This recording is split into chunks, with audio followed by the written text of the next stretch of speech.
everybody. Your favourite podcast host, Mark Robinson here, once again. Great to see you all. Thank you for joining us for another episode. As ever, please like, share and follow the page. We're trying to grow the podcast. We want it to have a real following across the industry, and we're looking to do some good. So hopefully we can inspire the next generation of facilities management professionals. Anyway, really exciting show for you today. We have got a gentleman who has been in the facilities management world for quite some time. Very interesting chap. I'd like to introduce you all to Rhys Seymour, who is the Regional Facilities Manager at Grainger. How you doing, Rhys? You all right? Not bad, Mark. How are you? Yeah, I'm really good, mate. You having a good day? Things are going good. Yeah? It's nearly the weekend. We're almost there. Cool. Where have you come from today? So we're over in London Bridge. Oh, really? So, Not London far Bridge, then? Not far. Yeah. Short walk across. And Yeah. Did you walk? Or I walked. Did you? Yeah. Getting nice steps in? Yeah. We're nearly finished work. So Yeah. Good stuff. Ready for the pint later. There we go. Yeah. Give yourself a bit of freewheeling time. It's about time. Yeah. So where do you live? Where do you come in from? So I'm over in West London. Oh, yeah. So Okay. been based there forever and a day. Yeah. Short commute into London. Yeah. Really straightforward. Yeah. And as I said, been there forever. Yeah. Really? So it's really Where did you grow up? I grew up in Fulham. Oh, Fulham. Yeah. Do you support Fulham? I do. Do you? Someone What do you think of the got stadium, the new stadium? Do you Beautiful. like it? Yeah. Beautiful. Yeah. Season ticket holder? Not anymore. No? Too expensive? Price is out. Yeah. Since they put that resi in, innit? There we you go. know what I mean? That's the Yeah. So Yeah. It's the only facilities management type football club in the UK, isn't it, really? Ish. Yeah. Ish. We're a friendly bunch. Yeah. And, if they're ever looking for an FM, they know where to find me. So Yeah. But shout out. there we go. Yeah, there we go. Yeah, this is it. This is the start of the journey to become FM of Fulham Football Completely. Club. Craven, I'll do it for cheap as well. Yeah, it's Craven Cottage, isn't it? It is. I am right saying that. Yeah, I Yeah. thought it was. All right, lovely. Well, listen, thank you very much for joining us, Rhys. Absolute pleasure to have you here. Always start with a really, really easy question. Tell us a little bit about your career and tell us how you ended up as a regional facilities manager. So my career's been a bit of a whirlwind, if I'm Yeah. being totally honest. I fell into the industry purely through luck. Right? Come out of school with not very much, got a Yeah. standard 9-to-5 job. Yeah. It was only then when Bouygues Energy and Services come in and tubing me across, I managed to get an opportunity with a mechanical engineering apprenticeship. Oh, So right, okay. it started out from there, going from the 9-to-5, was then in college, Yeah. going through it that way, working my way through the college course, on Yeah. the tools, Yeah. done obviously all my learning through different buildings, Downing Street, Oh, really? University of West London, National Crime Agency. We So were 10 Downing Street? I was at number 10, yeah. Yeah, we had the facilities manager for 10 Downing Street on the show, Ria Ravello. Big shout out, Ria. Love you. I bet they love a good party there. So, Yeah, well, we didn't have a party. But yeah, really interesting podcast, though. Very interesting site to be looking after. I bet it was interesting working in. It was. It had a lot of variables, and obviously sometimes it's quite a complex place. So Yeah. especially at the time, being an apprentice Yeah. was a good place to learn. Was it a bit daunting? It was and it wasn't. We used to cover the cabinet office as well as Downing Street. So Oh, really? it was. I think the first time you get there, it's a little bit daunting. But Yeah. Did you meet any politicians? so David Cameron was Prime Minister at the time. Really? And yeah, in all fairness, was quite a lovely person when you Was come he? across him. Yeah. But it was a good place. It was a good place he was to learn. He was just after your vote, Rhys. There we That's go. all it was. There we go. Not quite. But, Yeah. but it was a good place to learn. And Yeah. then it just grew legs from there. So Right. And when you say on the tools, what specific thing were you doing? So my core trade was plumbing. Oh, really? So yeah, it would be all of the plumbing bits and pieces. Yeah. Some of it nice, some of it not so nice. Yeah. Lots of tea breaks. Completely has to be done. It's part and parcel of the job. So Yeah. So if you don't get 15 in a day, it's not right, is it? multiple 15s. It's got to be. So it was very good place to learn. Yeah, good stuff. So how did that how long was your apprenticeship? So it was 3 years. 3 years. And Yeah. was that something you planned to do, or did you kind of fall into that by accident? It was purely by accident. And was it an individual that kind of said, I think this would be good for you and you could go down that route? It was. Right. It was part of the 2P process that they had asked what you wanted to do. Yeah. Told them I wanted to learn and grow, and the opportunity come about that they had just opened their apprenticeship scheme, and the rest is history. Managed to get onto it. Yeah. And we got through it. So you were fully trained plumber? Yeah, fully qualified. Really? Fully qualified. So Right, okay. done all of that. Done all of my improver stage. Oh, really? Continue to learn in different environments. Yeah. Different contracts, which was really good. Ah, okay. So how did that transition then into sort of facilities management? How did that transition into that role? I've been really lucky in that I've had good bosses who I've formed really good relationships with. We was working for a company called Italian Sylvest. I know them very well. After the London Fire Brigade contract. Oh, right. Okay. And it pretty much come out of the blue that would I be interested in a step up? Yeah. That step up looked like a contract supervisor role at the time. Right. So it was dealing with the compliance and everything like that. So that was kind of moving away from the tools. Completely. It was one day I was on the tools, the next day I was off the tools. Was that good or a bad thing? How did you feel about it?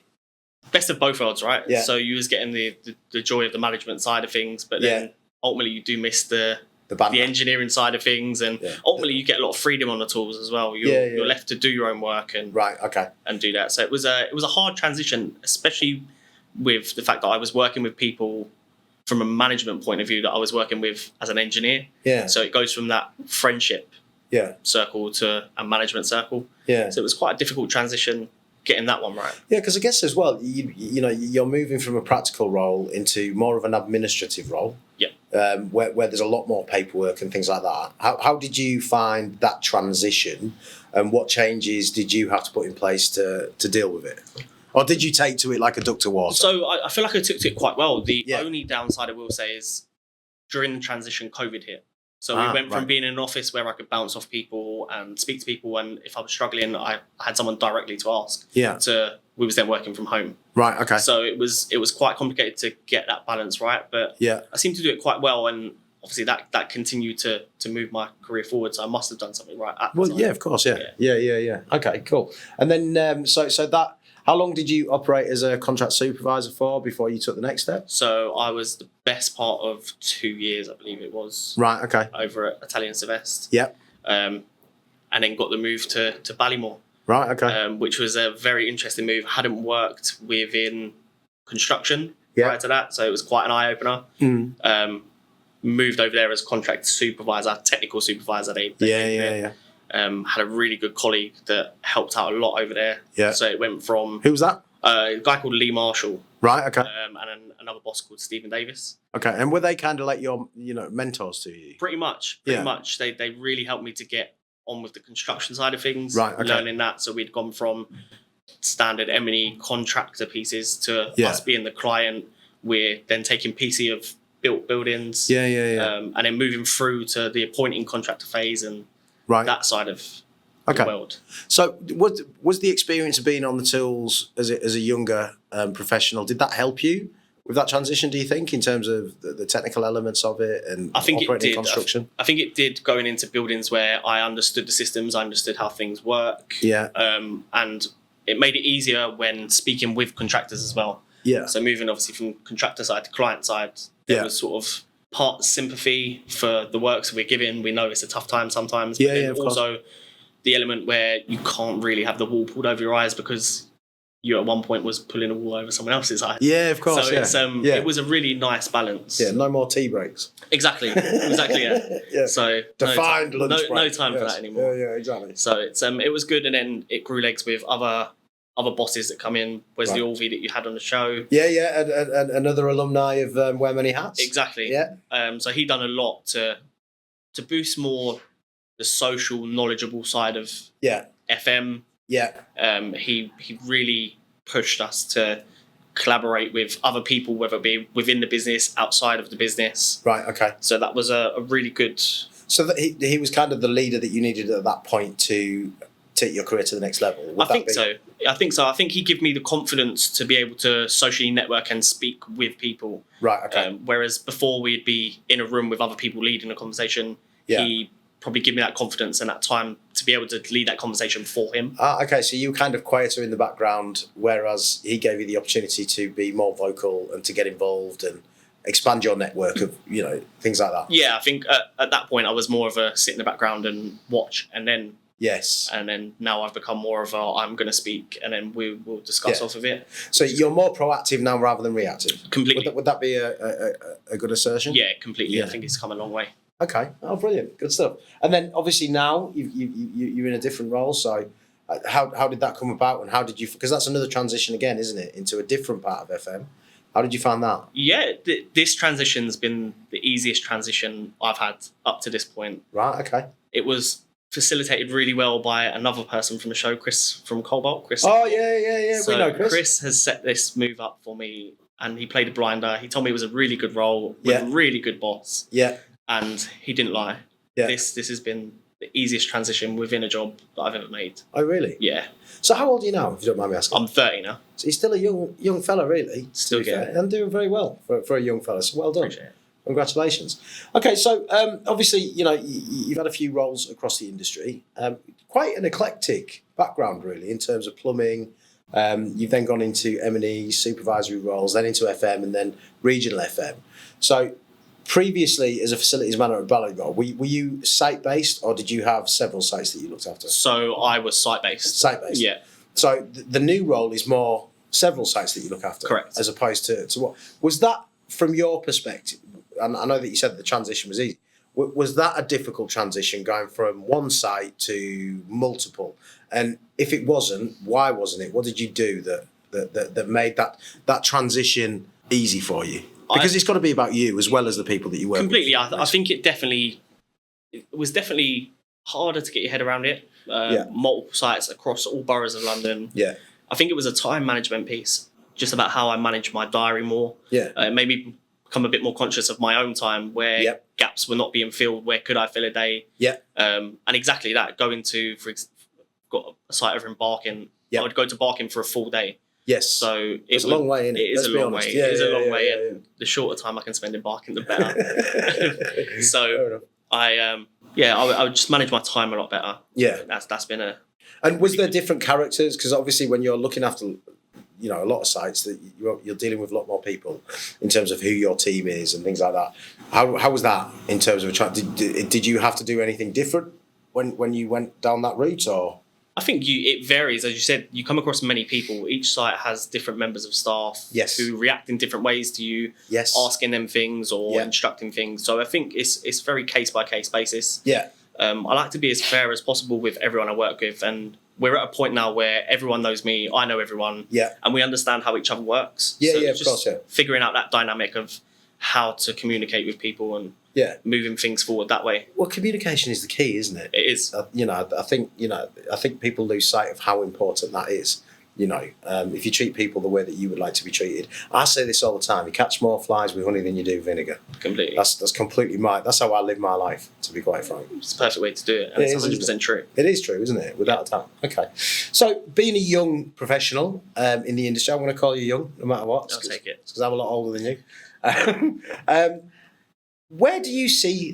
What's your view on things like ESG? Because ESG, to me, is, whilst it's been in the background for a while, it's a relatively new thing that we're focusing on across the industry. How do you view it as someone that's not been in the industry as long? Where do you see it going? I think you've hit the nail on the head. I think it's definitely become more of a prominent factor in a lot of the work we do and other FM businesses do.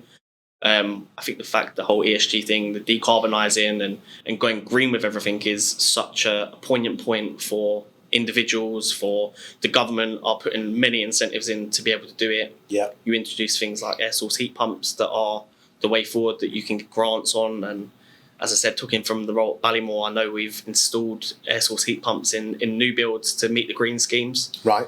And more so at Grainger as well, we look at things like heat network and efficiencies and CHPs and everything along them lines, just to decarbonise and make everything a bit more green. Yeah. Ultimately as well, I think it's a people's market. From the residential market, you're talking people's homes, bills, everything. So the minute you get that side of it right, you find energy prices dropping, or stabilising at least. Yeah. And oh God, I hope so. Yeah, it would be a nice start. Yeah.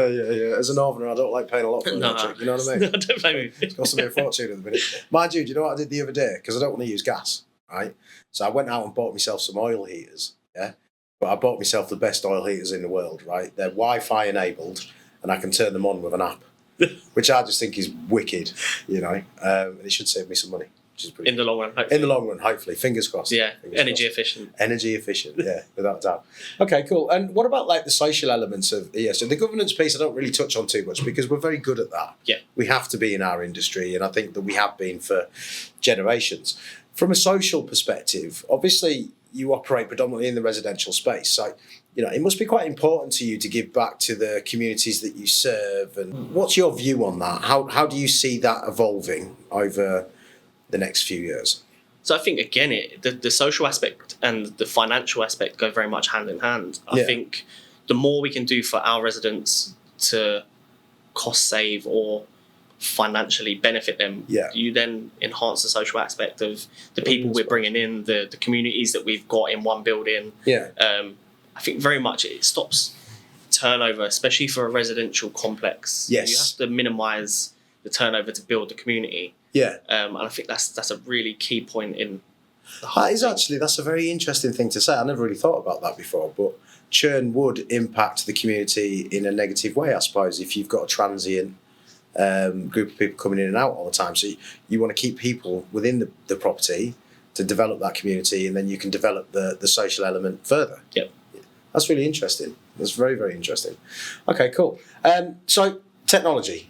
Let's talk a little bit about technology. Do you like technology? Love technology. You love technology. Okay, so the Internet of Things, artificial intelligence. How do you view that working within sort of the Resi FM space, and where do you see it going? I believe more from a mechanical and electrical point of view. I think we've got obviously the BMS systems which are currently in place. I can see them adapting to AI and improving. I mean, we should realistically be able to get a better view of efficiencies and stuff like that with new technology. And we could probably see what's going to happen and forecast what's going to happen to a system in 3 years' time by different models. I'm sure there's a million different things that they're currently producing that are going to involve us. Things like receptionists and things like that. You see a lot of stuff. Get rid of them. Robots. You see a lot. This is what you see. You see a lot of holograms and you see things like that. And I'm almost certain if they can bring Tupac back, we can sort of receptionist out, can't we? Let's be honest. You know what I mean? It's true though, isn't it? I think this is where we're going to go. I think it will become naturally part and parcel of everyday life. Some people are fully against it. Some people are fully for it. It'd be interesting to see what happens. On our podcast we recorded yesterday, right? Quite interestingly, I'm slightly turning into Joe Rogan, but just the fat northern version, right? And we Googled on ChatGPT, how will AI impact the facilities management industry? It came out with 10 points. I won't list them all. But one of the things that was quite interesting, because we ask a lot of people this question, and a lot of people will say, we don't think that AI will take away the human element, and we don't think robotics is necessarily going to be involved.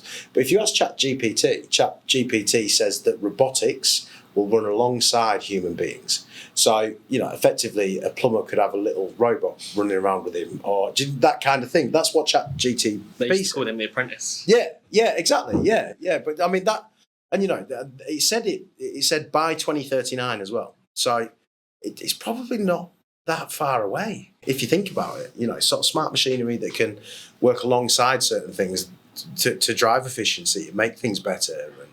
And I can't really imagine it. Like what would it look like? I mean, I've seen those robotic dogs. I'm not impressed. No, no, definitely not. No. So, what do you think? What do you think? Do you think that that's something that could potentially happen? And if it did, do you think it would be in that sort of robotic form, or are we more talking about dashboards? I'm thinking dashboards. I'm thinking about things such as compliance and stuff like that, which could be a force for good. A lot of the FM data inputting for compliance is quite top heavy. I can't see why an AI model wouldn't be able to work with a contractor and upload things directly into a dashboard and manage that. I don't think it will come in a physical form. I really don't. I think we're always going to need human interaction, especially in residential places.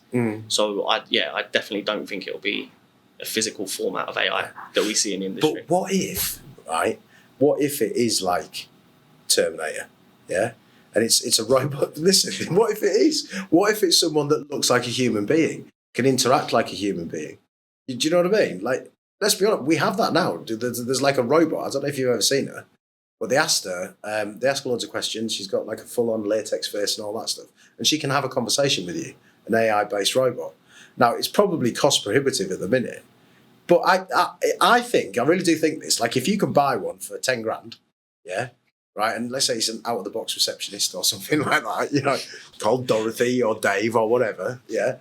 And it's 10 grand and they'll come in and they can answer all the questions. I think that is something that businesses would go, do you know what, we could use that. I feel like we would see it more in corporate spaces. Yeah.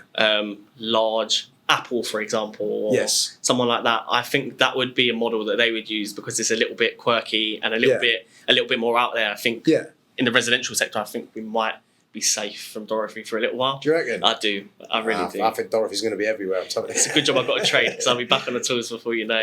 Start coming in. Yeah. The thing is, though, there's a few films about things like that at the minute. Have you seen that Megan? Yes. Now that's scary, isn't it? Yeah. So there's a reason why we don't do it. Yeah, especially when she kills the neighbour's dog. It's a bit rough, isn't it? But there's another one that's coming out, isn't there? Like Megan Fox, which is a similar kind of thing. So, like art sometimes imitates life. So you never know what might come down the road. It's fast. It's going to be an interesting 20 years. I do wonder where we draw the line. Yeah. If it does enter the industry, what point do we say, okay, that's probably enough? Well, we'll probably do that when they've enslaved us, put us in boxes and don't let us out. Very true. And we go, well, maybe we shouldn't have done that. That was a bad idea. Be one of those things, won't it? To be fair. Okay, cool. I want to talk to you a little bit, moving away from AI and technology. I want to talk to you a little bit about networking and also learning and development. Okay, so you said that you had somebody that you worked with that brought you on from a networking perspective and so on and so forth. How did that individual achieve that? And what advice would you give to a young person coming into the industry now? Let's say they're starting a similar age to what you did, whether it's on the tools or it's on front of a reception or whatever. What advice would you give them if you were them? So first of all, I think my advice would be perseverance. Right. Coming into this industry as a young person. That's interesting. Yeah, I think it needs some time. You need to build the respect. I think you need to build the trust of others because ultimately you can be looked at as the young guy. Yeah. But I do think persevere with it, show what your worth is. Yeah. And the relationships build from there. Yeah. I think this is what happened with Wes, and it come on to the networking side of things. Yeah. I almost showed a maturity and an ability to be able to hold a conversation with people that you wouldn't really hold conversations with at my age at that time. Okay, so there was an element of prior to sort of him mentoring you in that area, you felt like you couldn't talk to people at a certain level, and then he gave you the confidence to be able to do that? Yeah, I think so. I think, again, it comes from being on the tools. You talk to people when you're on the tools in a certain way that you wouldn't get away with when you're in a boardroom or... Bant. Exactly. There's a time and a place, and the banter changes, that's for sure. Yeah, exactly. So knowing your audience, isn't it? Exactly. Like knowing your audience. And I think it come with time and being around the right people at the right times and continuously doing it. Yeah. Now I feel quite confident in a room full of people, business owners, etc. I feel like I'd be able to hold my own in a conversation, and not just hold my own, but add something to the conversation as well. Okay, brilliant. And what about learning and development? Is there any learning or development that you would recommend for young people? I mean, obviously you came via an apprenticeship while you were on the tools. Is there anything else that you're aware of or that you've experienced where you would say this will really help you in your career? So I would advise that you go out and do it. I'm a massive advocate of learning and development. Yeah. As I said earlier, didn't do too well in school purely because I didn't want to learn. As I matured, I realised learning is a massive tool that you can have in your arsenal. Without doubt. So any CPD that's ever offered, do it. Yeah. Even if if it's not relevant to what you're currently doing, learn it. Yeah. Could be from anything, finance, business. Yeah. If you can pick something up like that, go ahead and do it. I done the Nibosh fire, and that was really tough, but really rewarding. Yeah. Especially in the FM industry. I think anything fire and life safety is so key. Yeah. With the regulations changing, knowledge is power. It really is. Of course. So I definitely champion L&D big time. Okay. And obviously the fire regulations have been a big thing across residential. You've said it, so we might as well talk about it a little bit. How have you found that from in terms of the challenge that it's presented to you as a professional? Because it's a big change. Yeah. So how have you dealt with that, and how would you, if you could do it again, would you do things differently? I think currently you have to be a lot more on the ball. Right. There's no room for error with it anymore. You're at a point now where the fire regulator can ask to see documents from your building. Residents can now ask to see documents from your building, whether it be maintenance, fire doors, anything like that. Yeah. So there's no room for complacency. Yeah. I think probably prior to Grenfell, there was probably a lot of complacency, as we've seen from reports, etc. That's the thing, isn't it? Until something happens that's a tragedy, we don't change. Exactly. You know, but then when something happens, we do change, which is positive. But then you've got the negative of, you know, where's the foresight? You know, why didn't we think about that beforehand? You know? Yeah. So I think that's what we would go back to. I think previously you would be a little bit more complacent. Does that fire door need doing? We'll do it next month. Yeah, we haven't got the budget. We'll do it. Yeah, exactly. Yeah, so I think it's changes, and I don't think it's not for me personally, but I think industry wide, I think a lot of people are a lot more wise to it now. Yeah.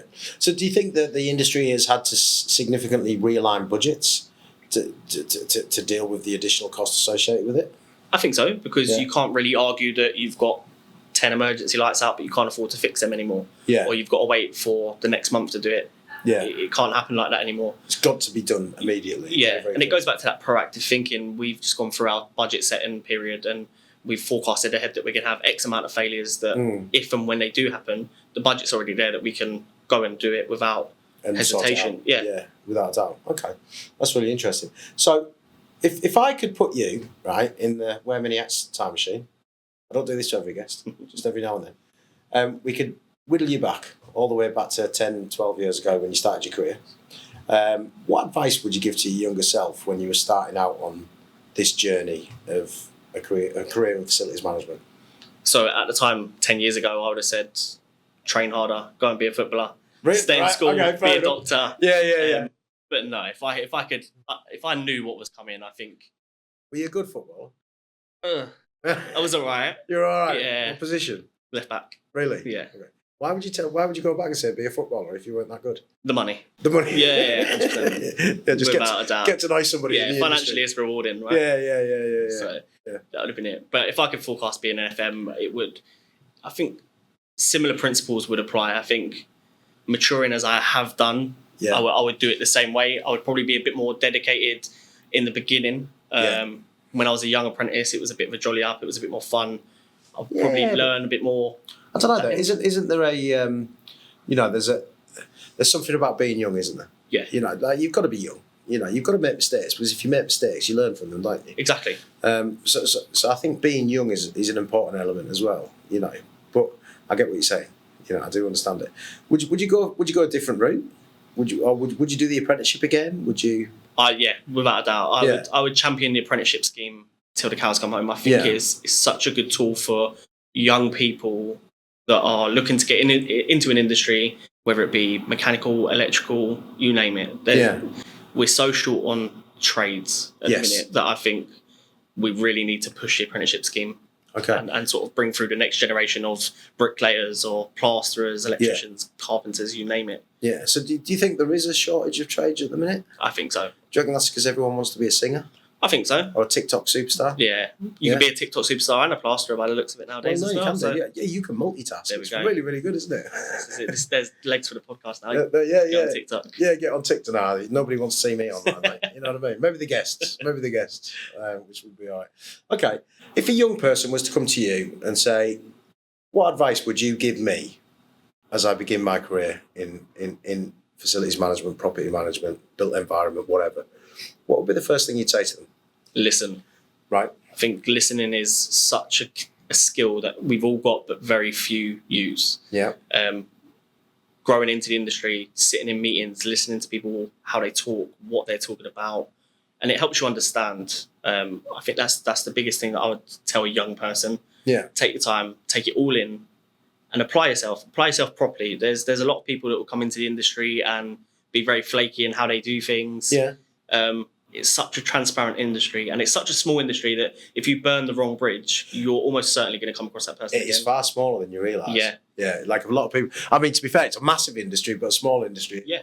All right at the same time. It's Completely. crazy. Like if you look at people's networks, who they know, who they interact with, things like that, it is absolutely crazy. Yeah, similar circles. Yeah, without a doubt. So if you know somebody was starting their career, what type of advice would you give them from a networking perspective? What type of events would you tell them to get involved in or to go along to? I think the IWFM events are the big ones at the minute that they do the rising star bits and pieces for newer people in the industry. And it's one of them, people have been within the IWFM for years. Yeah. So you're coming across the same people, you're coming across new people. Yeah. And ultimately you pick up networking from contractors, clients, friends of clients that you just, it grows. It grows, and then before you know it, you're networking with multiple people across multiple industries and growing that way. Well, you did forget about telling them to come on the podcast, wear many hats. This is it. They'll get there. They have to network properly, and then they'll get there, and then they can come on the show. There we go. Yeah. When they've got a bit of success, you know what I mean? It'll be all right.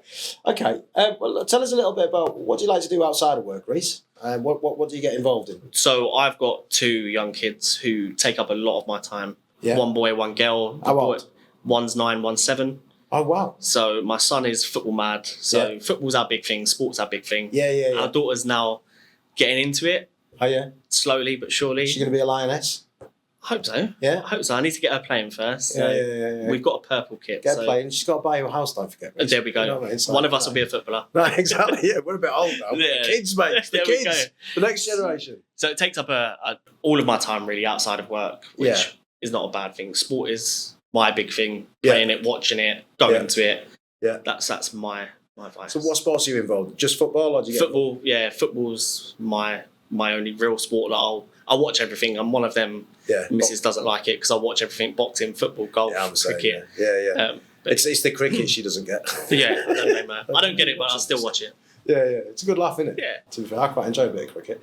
Okay, cool. If we go back to the networking piece, okay.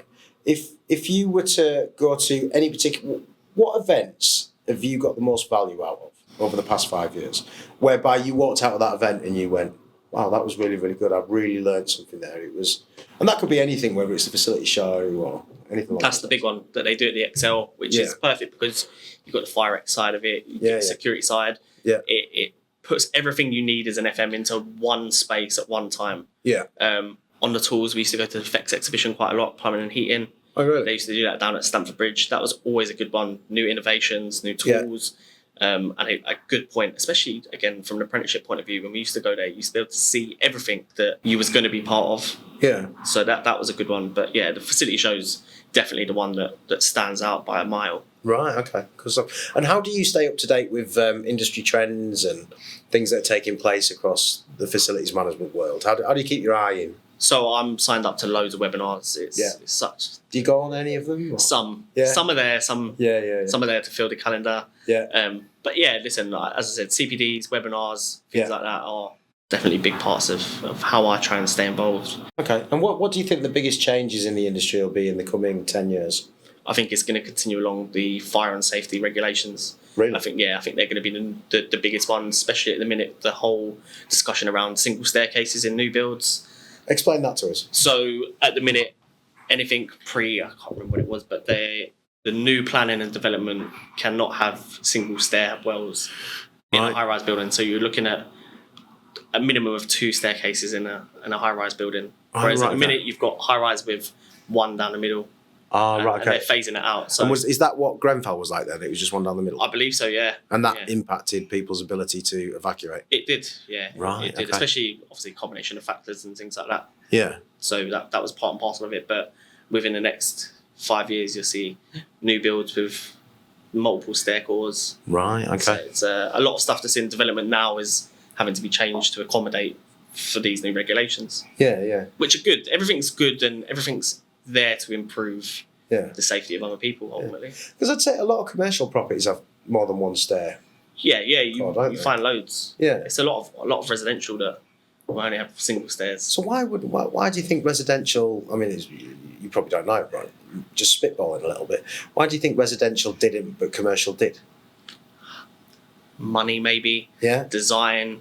Yeah. Could be a multitude of factors as to why they want to do it, how it looks. Yeah, it's quite interesting, isn't it? Like when you start deep diving into the rationale about why people make decisions. And it is, and this is, again, it spins off into what you said about the webinars and things like that. There's multiple where you'll have fire safety officers that will speak about it, and ultimately these are the people that are sitting around the table deciding what the new regulations should look like.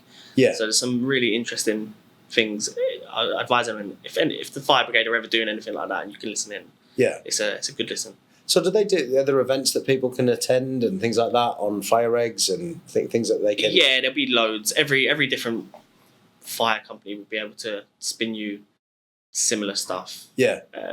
Obviously, pick and choose to your preference who you'd attend. Yeah. But the fire brigade will publish documents and things like that, revisions of document B and stuff like that. Yeah, so when they come out, it's good to read. Because it's a very difficult thing to. I mean, there's so many buildings that probably don't meet what the new regulations would be. Mm-hmm. So how long do you think that change will take until everything's compliant?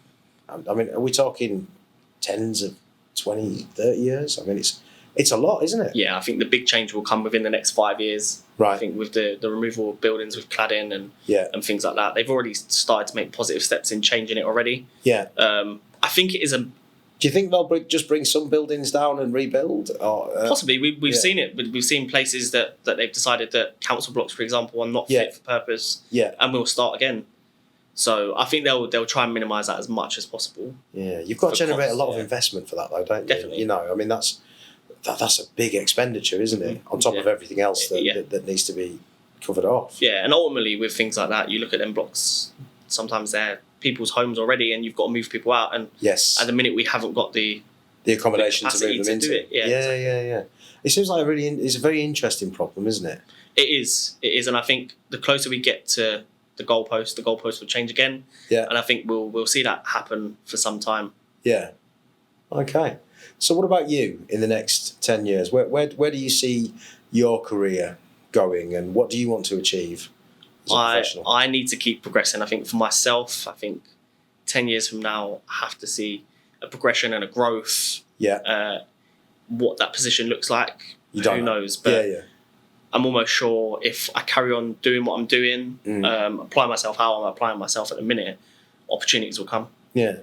So yeah, I think as long as I'm growing and improving, it's a good start. So what steps are you taking to grow and improve? I think we're just learning off other people, whether it be different parts of businesses. Yeah. And just absorbing as much as possible. I'm surrounded by really good people. Being a sponge. There we go. I've got a really good boss. Yeah. She talks, I listen, and vice versa. So I'm just trying to take in as much as I can, because eventually it will pay off. Yeah. Well, yeah, of course it does. Yeah. You know, your skill set will improve over the years and you'll get to where you want to be. So effectively, you're going to take over the world in 10 years' time. I hope so. Multi-millionaire. Multi-millionaire? With a podcast. With a podcast. Good stuff. We can help you set it up, Rhys. Yeah. No problem at all. Okay, well, that brings us to the end of the show. How did you find it? That's been brilliant. Have you enjoyed it? Loved it. Good experience? Been fantastic. Didn't scare you too much? Not too much. No really weird questions in there? Not that you've put in here. Yeah, good stuff. Good stuff. We'll find out later when we listen back, I think. All right, Rhys. Well, listen, thank you very much for joining us today. It's been an absolute pleasure. Take care, and we'll see you next time. Thanks a lot. All right, guys, that's the end of another really interesting show. Thank you very much. As ever, if you can't be good, be bad. See you later. Bye-bye.